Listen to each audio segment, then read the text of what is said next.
Gênesis, capítulo 19. Sodoma, cidade de pecado. Estava anoitecendo quando os dois anjos chegaram a Sodoma. Ló estava sentado perto do portão de entrada da cidade. Quando viu os anjos, levantou-se e foi recebê-los. Ajoelhou-se, encostou o rosto no chão e disse: Senhores, estou aqui para servi-los. Por favor, aceitem o meu convite e venham se hospedar na minha casa. Os senhores podem lavar os pés e passar a noite ali. Depois se levantarão bem cedo e continuarão a sua viagem. Eles disseram: Não, nós vamos passar a noite na praça. Mas Ló insistiu tanto que eles aceitaram e foram com ele para sua casa. Ló mandou preparar um bom jantar e assar pães sem fermento. E os visitantes jantaram. Mas antes que eles fossem dormir, todos os homens de Sodoma, tanto os moços como os velhos, cercaram a casa. Eles chamaram Ló e perguntaram: Onde estão os homens que entraram na sua casa esta noite? Traga-os aqui fora para nós, pois queremos ter relações com eles. Ló saiu para falar com os homens. Ele fechou bem a porta e disse: Por favor, meus amigos, não cometam esse crime. Prestem atenção. Tenho 2 filhas que ainda são virgens. Vou trazê-las aqui fora para vocês. Façam com elas o que quiserem. Porém, não façam nada com esses homens, pois são meus hóspedes e eu tenho o dever de protegê-los. Mas eles responderam: Saia da nossa frente! E diziam uns aos outros: Esse homem é estrangeiro e quer mandar em nós. Depois, virando-se para Ló, disseram: Pois agora vamos fazer com você pior ainda do que íamos fazer com os seus hóspedes. Os homens de Sodoma se atiraram contra Ló e chegaram perto da porta para arrombá-la. Mas os visitantes pegaram Ló e o puxaram para dentro da casa e fecharam a porta. Em seguida, eles fizeram que os homens, tanto os moços como os velhos, que estavam do lado de fora, ficassem cegos. E assim não conseguiram encontrar a porta. Ló sai de Sodoma.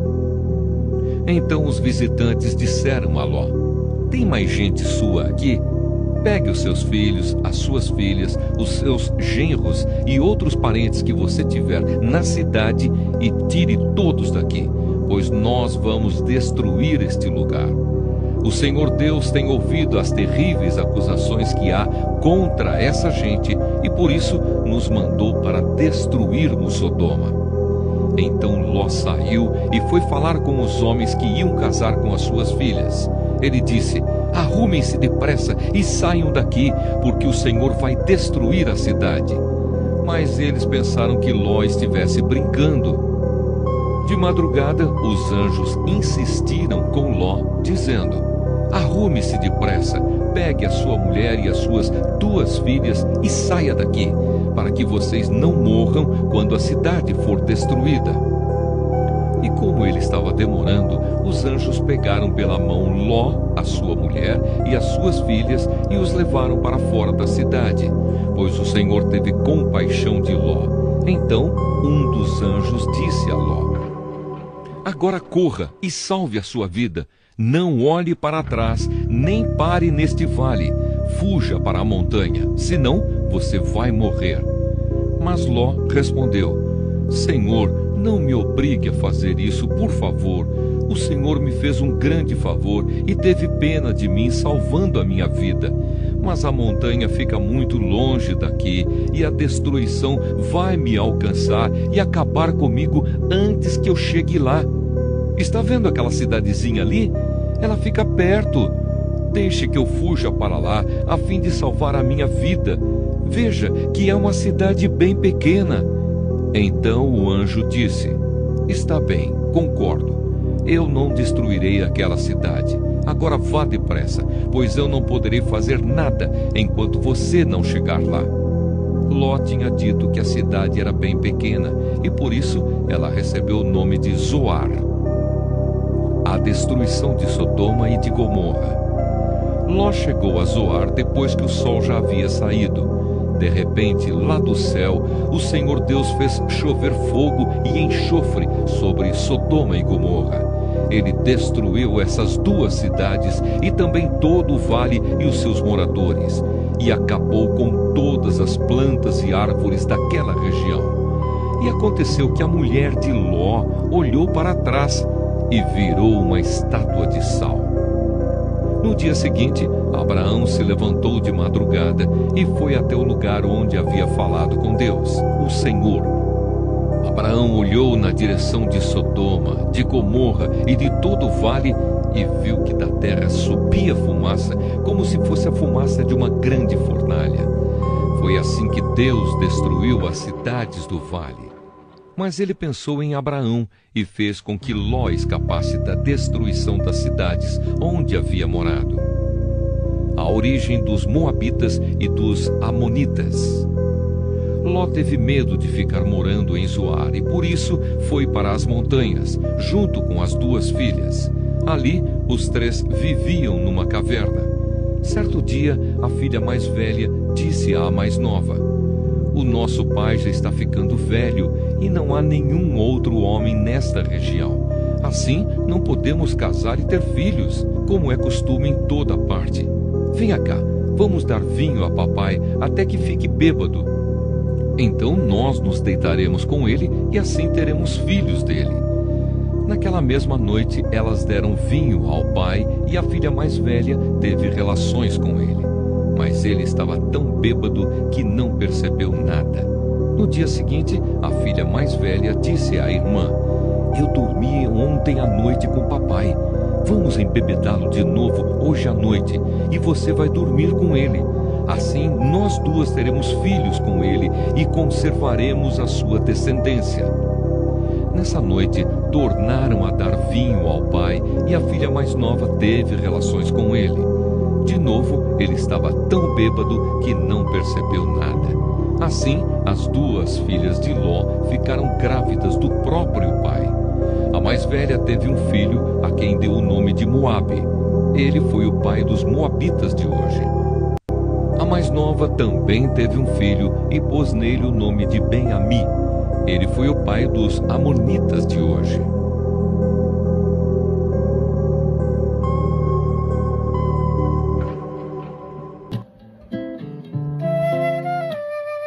Gênesis, capítulo 20. Abraão e Abimeleque. Abraão saiu de Manre, foi para o sul do país de Canaã e ficou morando entre Cádiz e Sur. Mais tarde, quando estava morando em Gerar, Abraão dizia que Sara era sua irmã. Então Abimeleque, rei de Gerar, mandou que trouxessem Sara para o seu palácio. Mas de noite, num sonho, Deus apareceu a Abimeleque e disse: "Você vai ser castigado com a morte, porque a mulher que mandou buscar é casada." Abimeleque ainda não havia tocado em Sara e por isso disse: "Senhor, eu estou inocente. Será que vais destruir a mim e ao meu povo?" O próprio Abraão disse que Sara é irmã dele, e ela disse a mesma coisa. "O que eu fiz foi de boa fé e não sou culpado." No sonho, Deus respondeu: "Eu sei que você fez tudo de boa fé. Portanto, para que você não pecasse contra mim, eu não deixei que você tocasse nela. Agora devolva a mulher ao marido dela.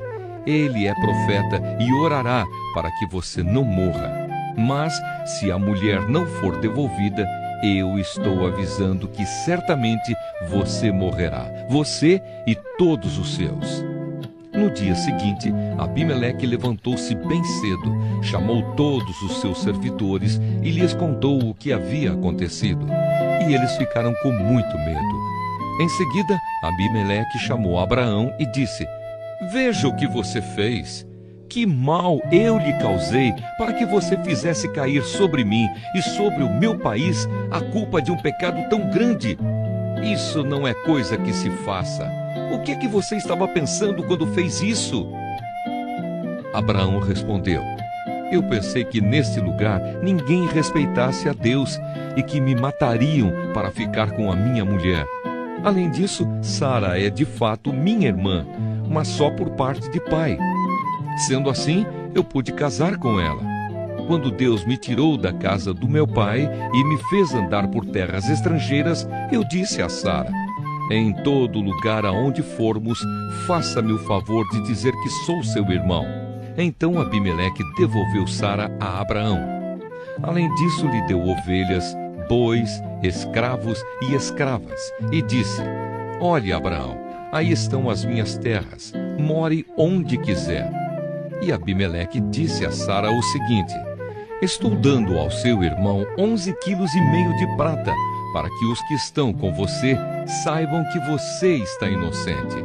Assim, todos saberão que você não fez nada de errado. Por causa do que tinha acontecido com Sara, a mulher de Abraão, o Senhor Deus havia feito com que nenhuma das mulheres do palácio de Abimeleque pudesse ter filhos. Aí, Abraão orou em favor de Abimeleque e Deus o curou. E também curou a mulher dele e as suas escravas. E assim puderam ter filhos novamente.